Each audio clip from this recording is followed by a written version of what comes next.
Hi everyone, Kathleen Flanagan here, and I want to continue the talk on transformation and changing your perspective. I ended up in court about 2 weeks ago with respect to the kid who sent these illicit pictures to me, and I cried. I cried a lot. I sat in the courtroom. I was the last one. Thank God I was the last one to go on this case. And I wanted to say something, and I didn't really know what to say at the time. But I knew I had to say something to get this out and to heal. And so I was called, and they let them know that I was here. And I'm sorry, but this really still is pretty intense. Um, and I got to say my piece. And I got to say what this kid had done and how it affected me. And it was more than just what this kid did. It was a lifetime. It was lifetimes of things. And I swear to God, I mean, when I got to that podium to talk to the judge, and I just sobbed like a baby, and I mean, I was the ugly cry. And I just sobbed, and it was like everything in my being just welled up inside to where I didn't even know how to even begin. I didn't even know how I felt at the time because I just felt this intense emotion. And I told the judge what it felt like and what it did, and that I thought I had put all this stuff. And I swear to God, I saw this box sitting next to me on the podium because that's what I did. Even though I looked at a lot of sexual abuse issues that happened, and I moved forward from those sexual abuse and I thought I understood all of this. There wasn't. There was still more.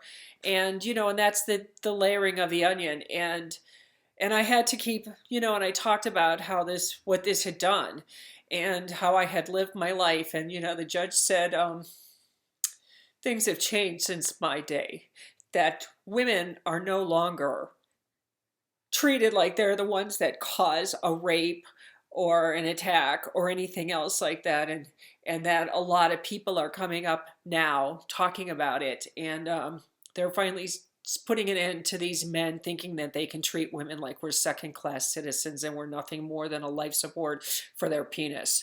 And I just felt, like somebody finally heard me for the first time in my life. Somebody heard me. Somebody listened to me, and somebody understood and then said, don't apologize for your tears, because the way I felt was so intense. And I just realized that I finally got to be heard. After all these lifetimes, I got to be heard. I finally got to be healed, and the advocate basically told me, she said, you are no longer a victim, you are now a survivor. And then suggested that I get some free counseling because the city offered that. And what was interesting was that this kid got up there and said he's always attracted to damaged people. And I'm like, damaged? I'm not damaged. I learned to deal with what happened to me. I'm not damaged in any way. And even if I was so-called damaged, what gives you the right to do that? Because you think I'm desperate? And that was what upset me, and the judge basically said, you don't have the right to do that. I mean, she's not damaged by any means. She's a very strong woman. And, you don't, if somebody has issues, you just don't sit there and think that you can prey on them. So anyways, I got to listen to his sentencing, which I had a lot to say in his sentencing.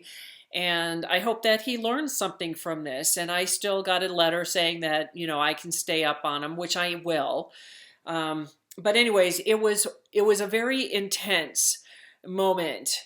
And it was one of the most freeing things. And I'm going to talk about some of the aftermath of what happened the following days after this. So I will come back and finish this talk with you. And I just want to let you know I'm giving 2 free chapters of my book away, Dancing Souls. And I also have a free chakra meditation. Just click on the links below. Bye, everyone.